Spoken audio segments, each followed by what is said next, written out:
여호와는 나의 능력과 찬송이시여 또 나의 구원이 되셨도다.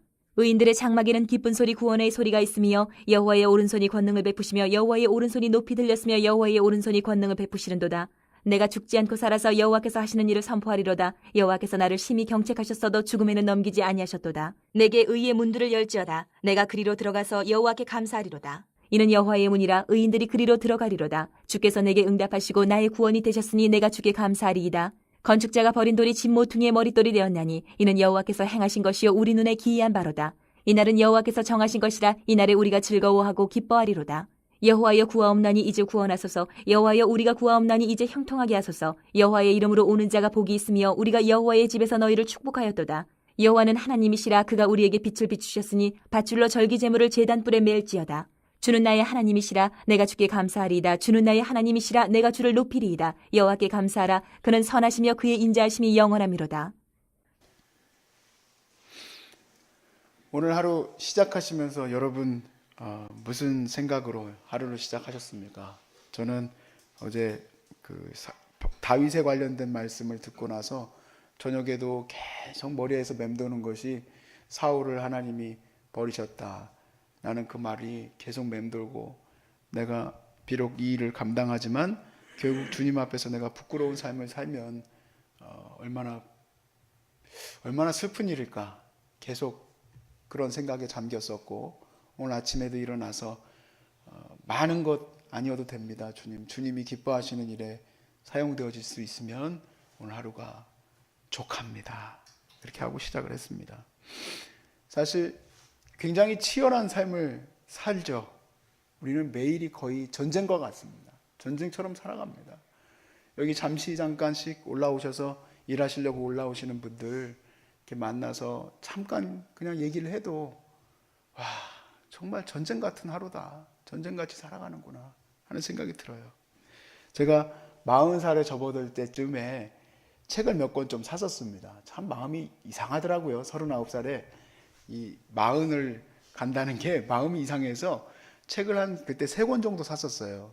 그때 찾던 책 중에 한 권 책 제목이 뭐냐면 아플 수도 없는 마흔이다라는 책이 있어요. 혹시 들어보셨는지 모르겠지만 그 눈에 딱 띄더라고요. 아플 수도 없는 마음. 왜 40살은 아플 수도 없지? 하고 읽어봤어요. 이 분이 뭐라고 써놨냐면 이제 가정을 꾸리려고 30살 즈음에 이제 시작하잖아요. 꿈에 부풀어서. 그러면은 아무 집에서 삽니까? 그러니까 대출을 받잖아요. 집 대출 받았죠. 또 아무거나 타고 다닙니까? 차 사야 되니까 차 대출 받았죠. 또 애들 양육비 내야 되니까 양육도 또 대출 받았죠. 이거 대출 받았죠. 그러니까 빚더미 속에 있는 마흔이에요. 그래서 아프면 큰일 나요. 아프면 큰일 나요. 그거 다 그냥 파산 나는 거니까. 근데 오늘날 우리 한국 남자들의 고충을 그렇게 써놨더라고요. 그래서 아플 수도 없는 마흔이구나. 그래서 그렇게 그냥 거기에 그분의 이제 표현으로는 그 감옥이에요, 감옥. 이제 거기에 이제 그 경제적인 그거에 멍해가 매여 있는 거예요. 우리가 좋은 집 안 살아도 되고 그냥 차 안 타고 그냥 대중교통만 이용하고 살면 얼마나 좋겠습니까? 그런데 그렇게 살 수 있는 사람이 누가 있겠어요? 그러니까 그냥 다락같이 빛을 져놨으니까 그거 갚아야 되고 어려운 거죠. 아무튼 꿈은 여기에 있지만 소망이라는 게 여기 있지만 그 소망은 이미 간 데 없고 그냥 하루하루 일어나서 살아가는 그 삶이 그냥 하루하루 살아나가야 되는 거예요. 그러다가 갑작스럽게 심각한 인생의 문제가 닥치면 올스탑이죠. 올스탑. 그리고 생각하게 되는 거예요. 내가 왜 살아야 되는가? 그때서야 그 생각을 하게 됩니다. 오늘 시인은 이 문제에 대해서 대답을 줍니다. 이 시인을 우리가 앞에 118편 1절부터 우리가 몇 절까지 봤죠? 13절까지 보았을 때 어떤 사람이었습니까? 사람들이 자기를 미워하는 사람들이 둘러싸여 있을 뿐만 아니라 이스라엘이 지금 다른 나라의 그 위협 속에 있습니다. 그런 위협 속에 있는 그가 이제 이스라엘이 붕괴될 수도 있는 상황 속에서 하나님께 이렇게 선언합니다. 하나님에게도 선언하고 자기 자신에게도 선언하는 거예요. 뭐라고 얘기하는가? 나는 죽지 않을 거다. 나는 절대 죽을 수 없다. 17절 말씀에 이렇게 돼 있어요. 내가 죽지 않고 살아서 여호와께서 하시는 일을 선포하리로다. 갑작스럽게 치고 들어온 이 문제들 속에서 그는 분명한 목표를 다시 선언합니다. 하나님이 선하시게 인도해 주실 거기 때문에, 내가 사람을 의지하지 아니하고 하나님을 의지해서 하나님이 내게 응답하실 것이기 때문에 나는 죽지 않을 거다. 그리고 하나님이 이루시는 그 놀라운 일을 만방 가운데 선언해야 한다. 그게 내 사명이다라는 거예요. 그것을 각성합니다. 18절에 여호와께서 나를 심히 경책하셨어도 죽음에는 넘기지 않으셨다. 여러분, 옆에서 누가 어려운 일 당한 사람한테, 여러분도 암이 걸리시거나 이랬을 때 그런 말을 했던 분들이 있다고 했죠. 좀 예의가 없는 사람들이죠. 무슨 또 죄를 졌길래 좀 가서 회개를 많이 하셔요. 그래야지 병이 낫지. 그건 말도 안 되는 얘기겠죠. 옆에 사람이 하나님에게 경책을 받았다, 하나님의 질책을 받았다라고 얘기하는 사람들은 없어요. 그런 말을 하는 사람들은 정말 예의가 없는 사람들이죠. 근데 스스로는 또 그렇게 생각을 해요.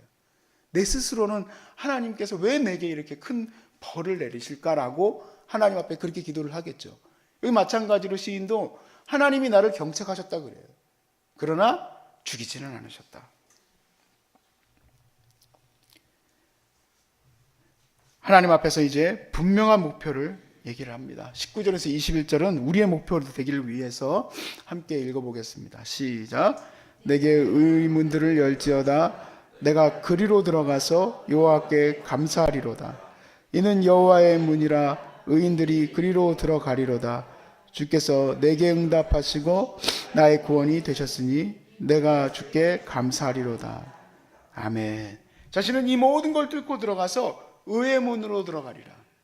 의의 문을 열어라. 이 말은 의의 문으로 나는 의의 길을 따라서 가겠다.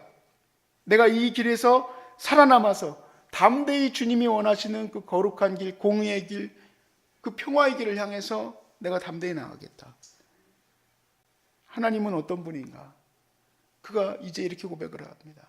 하나님은 선하신 분이다. 하나님은 얼마나 선하시냐? 실패한 인생, 또 쓸모없는 인생을 버려두지 아니하시고 그 실패한 인생의 중심으로 다시 세워주시는 하나님이기 때문에 나로 하여금 다시금 의의 길로 들어갈 수 있게 해주시리라. 우리가 많이 보았던 구절입니다.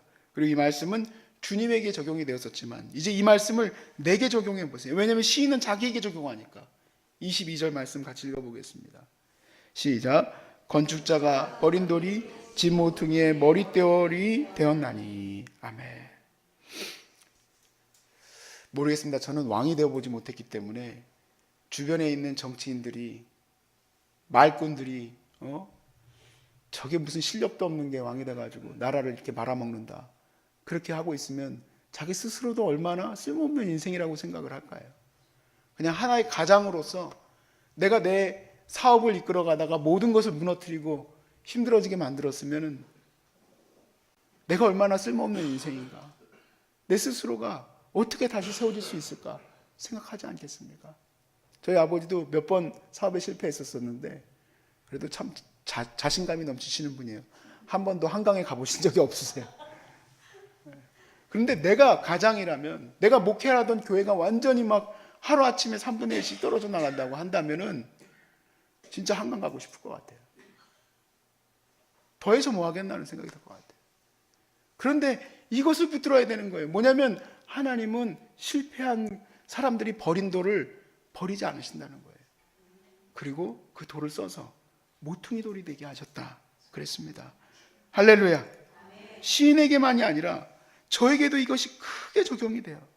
하나님, 이 쓸모없는 인생을 어떻게 하나님께서 주의 길을 가게 하셔가지고 이렇게 공동체를 세워나가는 데 있어서 나름대로 힘을 다할 수 있게 해주셔서 감사합니다.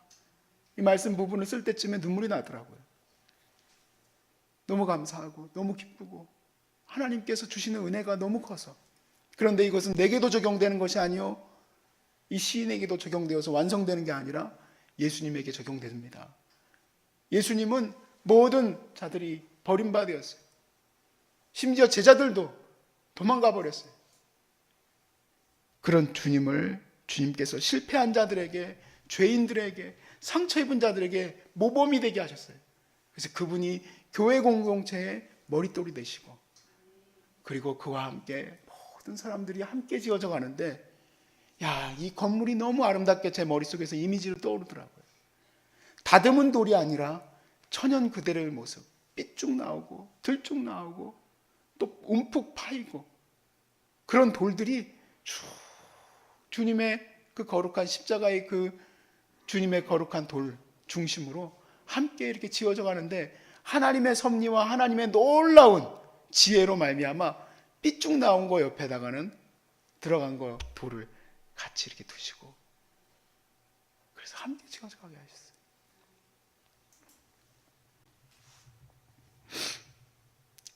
우리 주님께서 이 놀라운 신비를 통해 세워나가신 것은 삼일체에 대한 신비뿐만 아니라 그것만큼이라도 더 놀라운 신비는 교회가 함께 어우러져서 지어져 가는 겁니다. 가정이 하나로 이루어져 가는 것이 놀라운 신비와 은혜예요. 이것이 어떻게 함께 할 수 있겠습니까?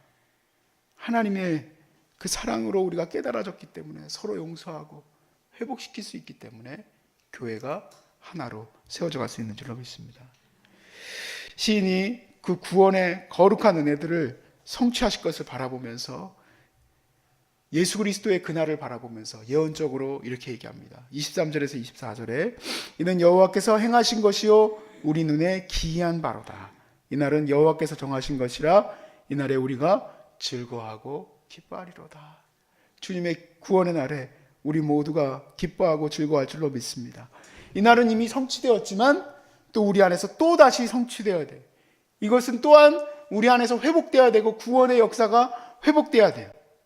우리를 의로운 길로 가게 하신 주님의 그 길을 향해서 우리는 오늘도 선포하면서 나아갑니다. 주님, 나는 죽을 수 없습니다. 나는 좌절할 수 없습니다. 나는 이대로 무너져 앉을 수 없습니다. 나를 의의 길로 가게 하시고 주의 거룩한 구원의 소식을 만민 가운데 전파하게 하여 주옵소서. 우리가 살아가야 될 소망, 우리가 살아가야 될 인생의 목표가 무엇입니까? 돈 갚아야 되기 때문에 오늘도 아침에 나가서 들어오고, 내가 돈 갚을 것이 이렇게 많은데 어떻게 살아가야 하는 그런 40살 가장들의 고민으로 살아가는 게 아니라, 우리 하나님의 이름을 선포하기 위해서 우리가 살아가는 겁니다. 구원의 역사와 그분의 놀라운 그 섭리들을 찬양하고 자랑하기 위해서 살아가는 겁니다. 28절에서 29절을 같이 읽고 마치겠습니다. 같이 시작. 주는 나의 하나님이시라 내가 주께 감사하리이다. 주는 나의 하나님이시라 내가 주를 높이리이다. 여호와께 감사하라. 그는 선하시며 그의 인자하심이 영원함이로다. 아멘. 이 고백은 신이 너무 힘든 가운데에서 주님께 그렇게 찬양하는 겁니다. 저의 찬양이 되길 바라고 여러분의 찬양이 되시길 바랍니다. 기도하실 때마다 시작하실 때 주님은 선하시고 주님의 인자하심은 영원하십니다. 선포하시고, 또 기도 끝나실 때도 주님은 자비로우시고 인자가 많으셔서 나와 같은 이 죄인도 구원하셨고 많은 죄인들도 구원하실 줄로 믿습니다.